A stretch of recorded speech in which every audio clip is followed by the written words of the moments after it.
Би бол Баян хонгор аймгийн Баян сумын унган ийм хүн юм. Миний аав бол одоо малчин эгэлжирийн ийм л хүн. Сумын авраг малчин болцоход тэр үед манай Баян хонгор аймгийн сонин Лений зам гэж нэрлэдэг байсан. Лений зам сонин дээр гарсан ийм зураг сүүлд нь би угаалгаж авсан хоньныхон дэргэд одоо сумын авраг малчин болцоход аймгийн авраг малчинд тодорхойлогдож байсан юм уу яасан тэр үеэр бас ахус ийм зураг байна.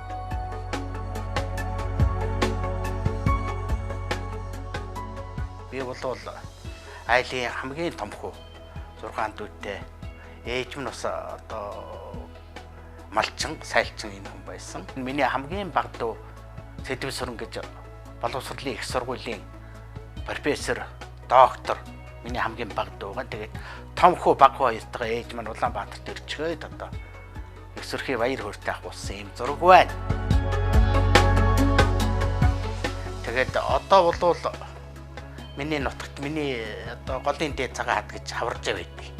Тэр хаваржаан дээр манай одоо аймгийн төвийн шүлэг хүчдэг багцуул за манай Баян сумын одоо дугуйлангийн хүүхдүүд очиод овоо босгочихсон. Тэгээ бас шүлэг найргийнхаа одоо наадам цэнгүүнийг зохион байгуулдаг. Миний одоо тэр голын дээд цагаан хад гэдэг хаваржаа бол бас ийм найргийн ая их шигтэй ийм хаваржаа болсон. Энэ жил манай сумын 70 жилийн ой болсон. Тэгээ тэр ойгоор би бас хаваржаан дээр гэрийнхэнтэйгээ очсон. Тэр овоон дээр одоо сүү өргөж найраг шүлгээсээ сонсгосон. Ингээ хөдөөний гарлал ийм хүн. Тийм учраас яг л хөдөөний үеийнх яаж өссөн тийм л одоо журмаар өссөн дөө. Хург ишиг хариулсан, адуу маланд явсан, хурдмаар унсан. За ганц нэг удаа одоо оторт аавыгаа дагаж явдаг байлаа. Аав минь анчин хүн байсан. Аавыгаа дагаад одоо тарганд одоо морь хөтлөн гэж манай нутгийнхан ярьдаг. Аавынхаа морийг их хөтөлсөн. Ингэж л өсөж одоо өндийсэн үеийнхнийхээ нэгэн адил ийм хүн. Тэгээд аймгийнхаа сургуулийн 8 дугаар ангийн төгсөөл одоо аймгийнхаа 4 10 дугаар анги төгсөөл тэгэл их сургуульд ирээд Нягтланбат эдийн засгийн мэргэжлийн эзэмшээ. Тэгээд тэрнээс хойш радиод одоо ортол ажиллаж байна да.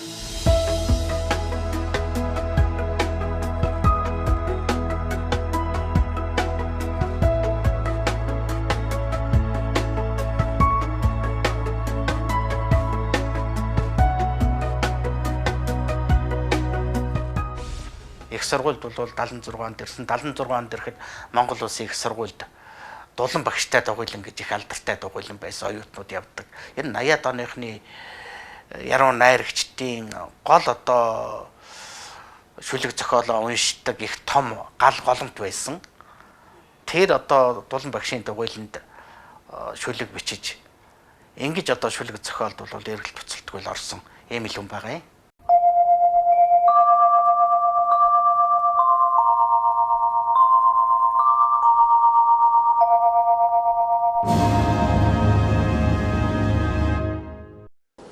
Тэрний цонхоор харахад үдшийн уулсан юм байна. Ганц нэг одод өөр холын дурсамж мэт хөдөг удархаан ялалцсан. Би Дархан хотын Царууц тоосгошхоо үйлдвэрийн дарга Монгол Ардын өсөлт намын онц хурлын төлөөлөгч Ашуугийн чултантай нэг судалд зэрэгчд тарлаа. 80 онд бол Монголын үндэсний радио тэр үед бол радио телевизийн хэрэглэх газар сайд нарын зөвлөлийн дэрэгдэх. 80-ад онд бол тийм одоо бол хүний нөөцийн гэж хүний нөөцийн бодлогын хувьд маш их өөр бодлогод явуулсан. Яагаад гэвэл сэтгүүлч хүнээс гадна мэрэгжилтэй сэтгүүлч нараар одоо боловсон хүчнээ бичүүлсэн байхгүй юу. Ухаанда яруу найрагч Ламживын Мягмар Сүрэн гэж манай хүмүүс сандахгүй Шар Мягмар Сүрэн гэдэг ярьдаг. Тэр ихэмч хүн. Тэгээ ирээд л одоо эрүүл мэнд нэвтрүүлгийг нээсэн. Гомживын Минд оёо, Саруулуян, Яданбатын Баатарт гэдэг юм уу ийм одоо багш нар ирж энэ одоо уран зохиолын судлагдхууныг жинхэнэ одоо дорн техникийн тэр хэлбэрээр сонсогчтой хүргэсэн. Ингээд нэг бодлогын хэмжээнд одоо томьёолсон тодорхойлсон тэр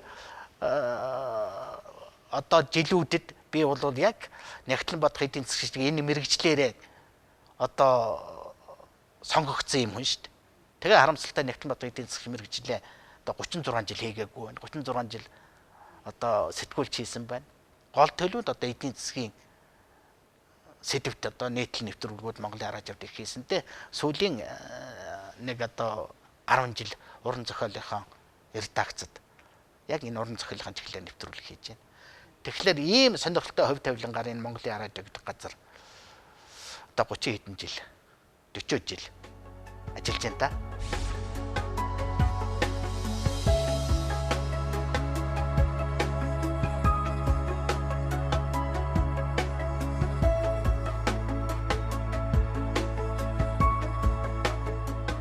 Монголын радиогийн сэтгүүлч байх одоо энэ явдал бол сэтгүүлчийг их нээдэг. Яагаад гэвэл радиогийн сэтгүүлч бол өөрийгөө нээх их боломжтой.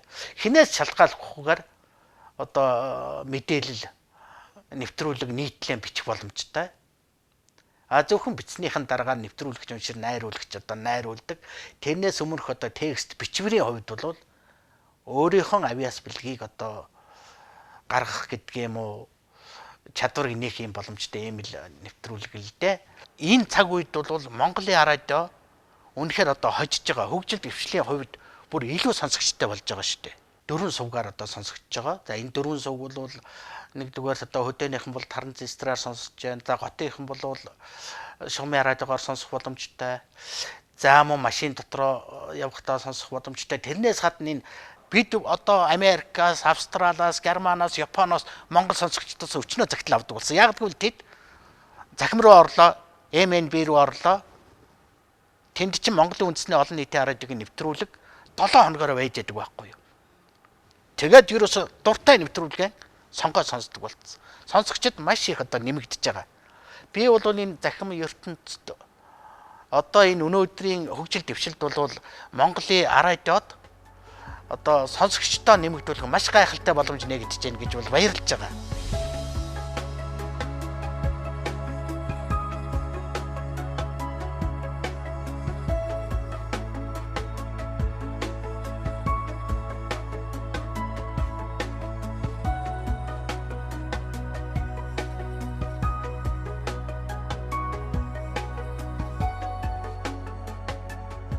Гэт энд одоо ажилласан энэ одоо 40 жилийн одоо ажил хөдөлмөрийн зам мөр бол намайг өдий зэрэгтэй болгосон ийм сайхан он жилүүд. Би бол ажилдаа маш дуртай. Радиогийн яма энтер гэдэг энэ тэрүүндээ их урамшин. Өглөө ажилдаа маш их яарч ирнэ. За орой бол ажилласаа хорогдож гэрлүүгээ яарч гарна. Тэгээ их сайхан энэ хоёр их гайхамшигтай ад жаргалтай яарлын дунд би 30 хэдэн жилээ илээсэн юм хүн.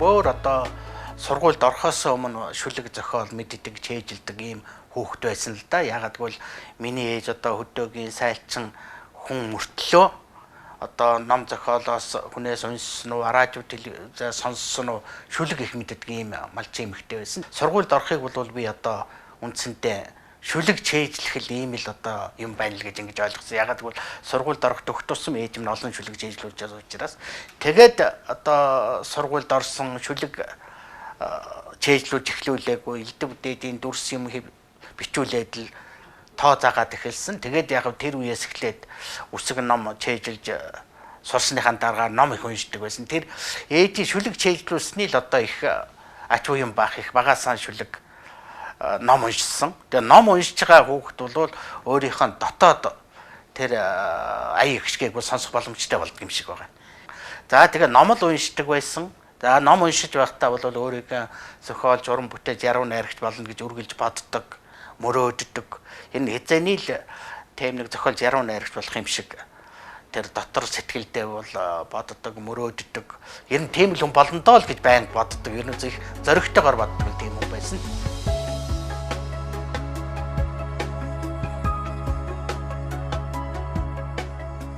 Ер нь уран зохиол гэдэг чинь урнаар зохиол гэсэн үг.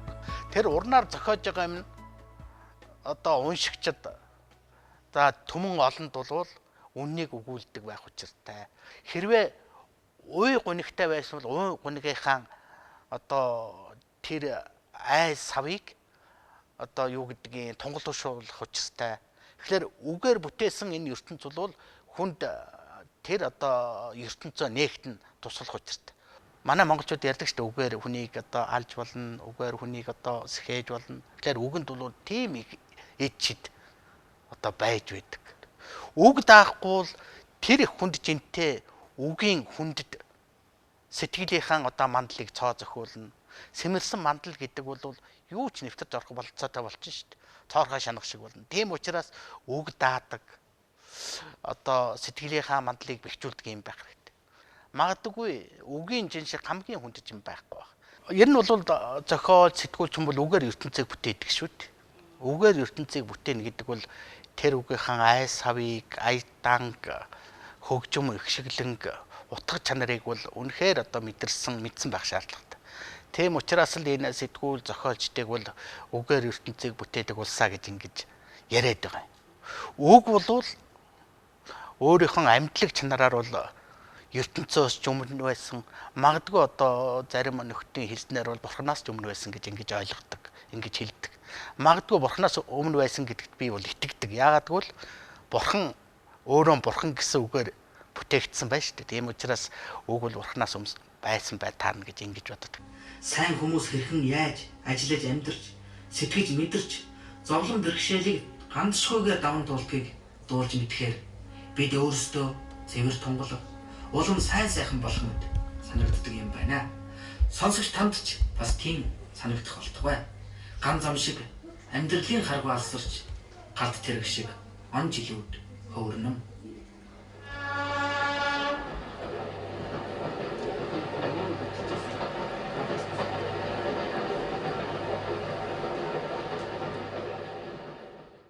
Зохиолч, яруу найрагч гэдэг энэ нэрийг, энэ гайхалтай алдрыг бол хүн болгонж тийм одоо тодорхойгоор өөртөө хавьтуулж хэлэх боломжгүй л дээ.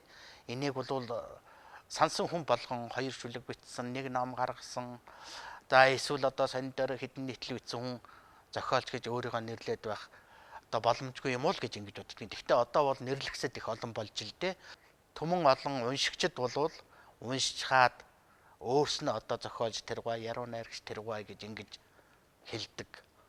Ер нь бол жинхэнэ авьяас бэлэгтнүүд бол тэр алдар нэр, тэр гавьяа шагнал, тэр одоо нэрт бол шанамхай ирдэг.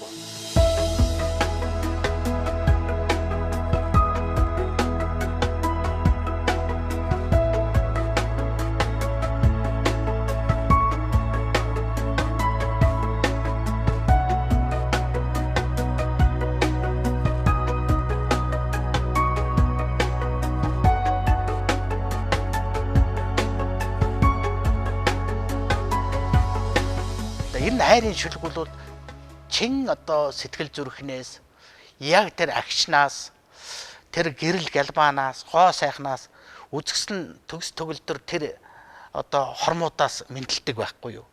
Хайрын шүлгийг хязгаарч шанаа тулд суугаад бичихгүй. Эсвэл за би нэг хайрын шүлэг бичнэтэй гэж ингэж бодож бичдэггүй. Энэгээр хайрын шүлэг хүнд хүрэх тэр эртсээрэн, тэр хүнд хүрэх одоо хурд, тэр хүнд очих одоо зам өрөөрөө маш их гайхалтай. Тийм учраас яруу найрагчдаас ихэнхдээ хайрын шүлэг нь хүмүүст одоо үлдсэн хүрсэн байдаг. Хажуугаас чинь ширтжээ суун би хараа цайтал шиг сормуус чин дэрвэн уруулын чин өнгөл архан удул цэцгийг урлан үс чин гээл хархан үг чин мөнгөн хонг шиг жингэнх юм гуйл цаг хугацаа алтуулан одохдоо өнөхт аялгүй үлдээвч амьдр гэж дуудах юм аа. Хайртай шүү тамнэ би амьдралд хархан нүдний гүн цэлдэж өвхтэй дуртай шүү насыг юм битгий асуудаа бүсгүй минь ямаа гэдэг настай би дуртан зүрхний шиг дурлынхаа тоогоор төстэй би насыг битгий асуудаа бүсгүй минь гэдэг ийм шүлэг байдгийг. Энэ нь бол би хайрын шүлэг их олонтоо бичсэлдээ намайг бол одоо зарим нэг уншигчид энэ тэнд одоо үеийн яруу найрагчид ганц нэг шөмжлөгчд тэр хайрын шүлэгч, хайрын дууч мууч гэдэг энэ тэнд бичсэл байдгийн. Гэхдээ миний шүлгүүдийн бараг ихэнх нь бол хайрын шүлгүүд. Хайрын шүлгийн нам олон ч гарсан. Тэгэхээр хүмүүс бол яруу найрагч их олон хайрын шүлэг бичсэн болохоор олон дуруулсан байх гэж ингэж боддог л доо. Тэгэхээр шүлгийн болгоныхаа хэрээр яруу найрагч дурлаад байна, хайрлаад байна гэж байхгүй. Яг бол хайрлсан шүлгийнхаа тоогоор яруу найрагч гоо сайхныг олж харсан, мэдэрсэн тэр одоо төгс төгөлдөр агшинд өөрөө эзэмдүүлсэн ийм л юм байхгүй юу да.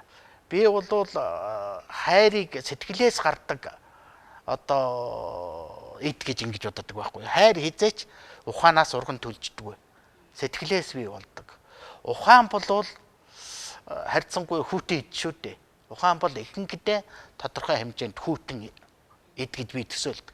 Харин сэтгэл бол халуун эд. Хайр бол тэр халуун одоо сэтгэлээс бий болдог юм аа гэж. Яагад гэвэл хайр гэдэг нь ямагт хүнийг зохиолжийг магадгүй өөрөө нээдэг. Хайраар дамжиж, хайрын шүлгээр дамжиж утга зохиолын тэр зам жимэд орсон зохиолч маш олон байдаг. Ихэнх одоо алдартай зохиолчд бол бага залуу насндаа хайрын шүлэг бичсэн байдаг.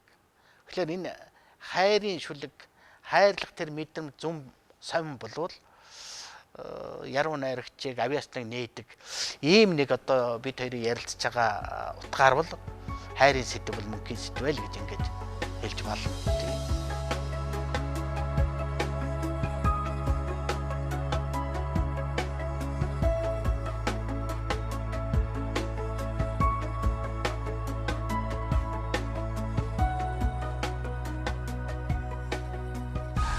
Наяад оны их үед миний анхны дуунууд бол одоо сонсогчтой хүрч эхэлсэн. Миний хамгийн анхны дуу бол Сурагч насан баяртай гэж ийм дуу байсан.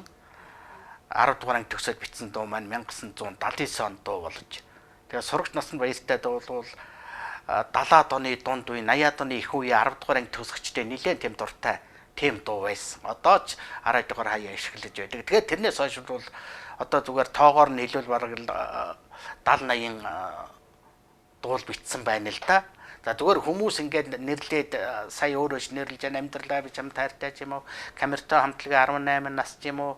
За тэгээд одоо хамтлагуудын дуулдаг ээжийн тухай дуу ч юм уу, налгар намрын уянга ч юм уу ингээд нэрлээд байх юм бол за тэгээд Чингис хаан хамтлагийн дуулдаг одоо Шилийн сайрын дуу гэдэг ингээд яваад байх юм бол бас хүмүүс мэддэг хэд гурван дуу нэлээд одоо нэрлэж болохоор. Гэхдээ дуу гэдэг уран бүтээл бол яруу найрагчаас гадна хөгжмийн зохиолч гэж гайхалтай хүний уран бүтээл байдаг. Дуучин гэдэг хүний гайхалтай уран бүтээл байдаг. Тэрнээс гадна дуу гэдэг өөрөө яаж амьдардаг вэ гэхээр ард түмэн гэдэг гайхалтай одоо энэ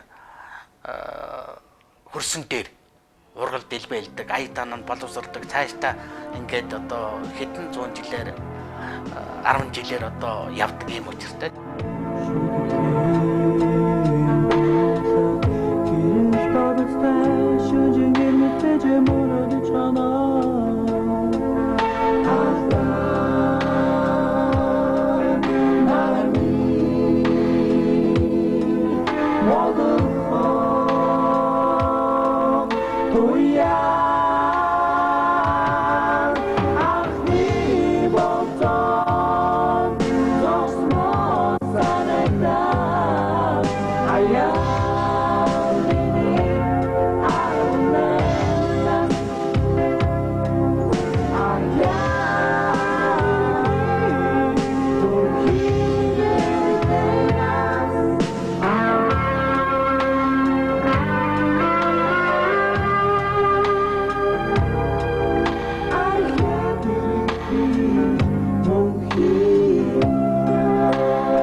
Зовлон жаргалын тухайд бол их олон одоо уран бүтээлчид дэлхийн сонгодгууд манай Монголын сонгодог зохиолчид дэлгэв олон янзаар хэлсэн байдгийг. Зарим нь бол одоо тамийн зовлонч гэсэн л байдгийг.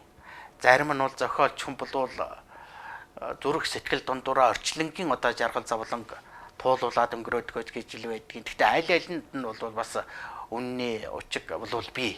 Зүгээр миний хувьд бол яруу найрагч уран бүтээлч байхын жаргал нь юу гэхээр шинэ уран бүтээлээ уншигчдаа барих. За нэг сайхан одоо сэтгэл төрсэн зохиол бүтээл бичгээд тэрнийхээ ард гараад өөрөө уншаад тэр одоо өөрөө уншиж өөрийнхөө юмыг одоо тоох хэмжээнд очивол тэр нэг жаргал. Бичсэн уран бүтээл болгон одоо хүнд өөрт нь бол тоогдох их хэцүү. тоогдсон уран бүтээл гэдэг бас өөрийн хувь тавилангаа өгөөд ингээд явдаг. Тийм учраас одоо бүтээхүйн тэр жаргалал одоо уран бүтээлчийн хамгийн гол одоо жаргал байдаг. Гэхдээ тэр жаргалд бол зовж хүрнэ л дээ. Тэр зовлон гэдэг бол бас л сайхан зовлон л доо. Тэр бол юм бүтээхийн зовлон, шинийг хийж туурахгүй зовлон, ирж хайж олохын зовлон байхгүй. Энэ зовлон бол уран бүтээлчийн жаргал болж биелдэг юм учиртай. Тэгээд уран бүтээлийн зовлон бол хамгийн аз жаргалтай зовлон гэж би ойлгодог.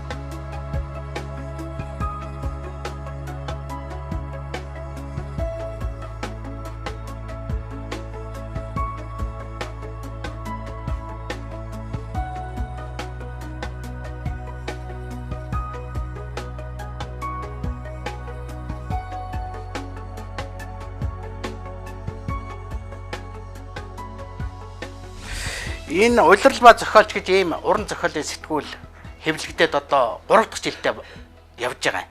Одоо энэ 12 сард 12 дахь дугаар нь гарна. Тэгээд одоо энэ уран зохиолын сэтгүүл би бол хүмүүсийг ариусгагээрхийн үндсэн шалтгаан нь бол унших гэж ингэж боддог хүн. Тэгэхээр хүмүүсийг одоо уран зохиол уншиж ариусаа гэгээрээсэ гэсэн энэ л үүднээс гаргасан уран зохиолын одоо бүх төрөл жанраар энэ сэтгүүл дээр юм байгаа. Дэлхийн шилдэг одоо зохиолчдын өгүүлгээс авахуулаад Нобелийн шагналтуудад ярилцлагад авахуулаад за тэгэл одоо уран зохиолын бүх төрөл зүйл тууш найргал өгүүлэг яруу найраг за тэгээ зохиол төрсөн түүх за зохиолчдын одоо нэрийг хуудсуулсан шүлгүүд ухаанда Фонцгийн Бадарчин ээж ч юм уу Шарвын Сүрэнжив найрагчийн одоо би Тэнгэрийн хүү ч юм уу Бавуугийн Лавг сүрэнгийн Боржигны бор тал ч юм уу ингээд ийм одоо нэрийг хуудсуулсан шүлгүүд гардаг. Одоогор одоо 3 дахь жилдээ захиалгагдаж байгаа. Эхний үеийн бодвол одоо өөр ингэсэн уншигчтай захиалагчтай болсон ийм сэтгүүл. Тэгээ бас бодсон нь юу гэхлээр хаврынхын дугаарыг ийм одоо өнгөтэй. За зуныхын дугаарыг одоо ийм бас ногоо өнгөтэй. Намрынхын дугаарыг ийм шар өнгөтэй. Өвлийнхэн дугаарыг ийм одоо зас бодорч байгаа цэлмэг хөх тэнгэрийн өнгөтэй ингэж гаргаж байгаа. Тэгээд одоо энэ удаа бол 12 дахь 11 дахь дугаар нь одоо яг биднийг энэ ярилцлагыг хийж байгаа үед уншигчдаа захиалагчдаа очиж чаад байж байна. Одоо би бол өвлийнхаа энэ дугаарыг хэвлэлд бэлдэх шилжүүлэх гээд ингээ бэлдээд байж байна.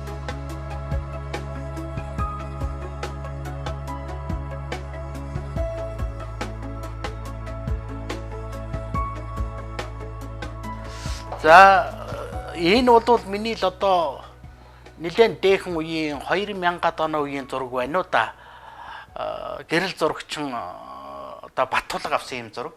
Тэгээ Баттулга бол зохиолчдоор нэг уран бүтээлийн үзэсгэлэн гаргасан. Тэр үзэсгэлэн дээр гарсан зураг. Тэгээд гэрэл зурагчин маань надад одоо дурсгсан. Тэгээ би энийг бас гэртээ байлгаж ээдэг. Ийм учиртай юм байгаамаа. Тэнд эхнэр бид хоёр байгаамаа. За манай эхнэр бол одоо насаараа эрүүл мэндийн байгууллагад ажилласан юм хүн. Сая одоо Хөвсгөл аймагт нэгдсэн эмнэлгийн төрөх засгийн 60 жилийнх нь ой боллоо. Тэгээд 60 жилийнхаа ойд очоод ирчгээд удаагүй л байна. Энэ бол 2012 13 оны зураг байна. Манай эхнэр бас Алтан гад Содонгоор шагнуулсан. Би одоо бас тэр соёлын гавьяа зүтгэлтэн толоор шагнуулсны дараах нь хоёулаа авч байгаа. Манай эхнэр бол эрүүл мэндийн салбарт одоо 40 жил ажилласан ийм хүн. Сүүлд одоо эрүүл мэндийн шинжилгээ ухааны их сургуульд одоо 25 жил ажиллаж байгаад эрхэс эмнэлэг гэж байсан тэрний менежер хийж байгаад ингээд гавьяаныхаа амралтанд гарсан гэж ингэж ярьдаг. Ингээд байж байгаа ийм дурсгалтай сайхан зураг байна. Би охин хөө хоёртай. Охин маань ангаах ухааны их сургуульд багшилдаг. Тэгээ одоо бол бусаны их сургуульд доктор хамгаалж байгаа. Энэ жил доктор хамгаалаад ирнэ. Тэгээ хүү бол хөрөнгийн биржид ажиллаж байгаад одоо бас тийм банк санхүүгийн байгууллагад ажилладаг ийм хүү байна.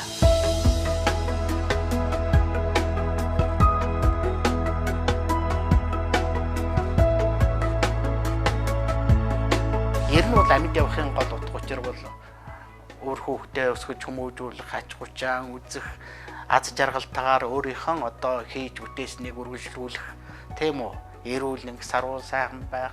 За тэгээд ажилдаа дуртай. Дуртай ажиллаанаас нь туршаа хийх. За тэгээд элэг бүтэн амьдрах л энэ бол амьдралын хамгийн том зорилго гэхэд хамгийн том эерэг сайхан одоо зүй тогтол шүү дээ. Тийм учраас тодорхой одоо зорилгыг бол би тийм зорилготой гэж уул зорж яваа хүн шиг ус гаталж яваа хүн шиг бодтойгоор хэлэх одоо боломжгүй юм уу гэж ингэж бод. Энэ сайхан амьдрах. Эрүүлэнх байх. Элэг бүтэн байх. За тэгээд хүн төрсөн одоо уран бүтээл төрөв. За тэгээд ажилдаа чин сэтгэлээс хандах. Энэ нь бол явж хүний өөртөө би бол хамгийн том зорилго бол ерөөсөн хийж байгаа ажлаа аж жаргалтайгаар бүтээх. Ажлаасаа аж жаргалыг олж харах. Өдөр тутам одоо болж өгвөл аж жаргалыг бүтээд төрөв. Энэ л хүний хамгийн гол зорилго. Ер нь одоо заримдаа зовлонгоос ч гэрэлгээ олж харах. Энэ одоо зорилго хүнээрэн байх, хүн байх. Тэгээд өөрийнхоороо энэ орчлон одоо эвдэхгүй туулах. Энэ амьдрал бол хүнийг маш олон янзаар эвддэг. Харахаа шаазан шиг болгодог. Тэгэхээр энэ амьдралын тэр хатуу ширүүнд хүн хэвээрээ үлдэх. Өөрөөрөө байх. Энэ л одоо хүний амьдралын хамгийн гол зорилго юм.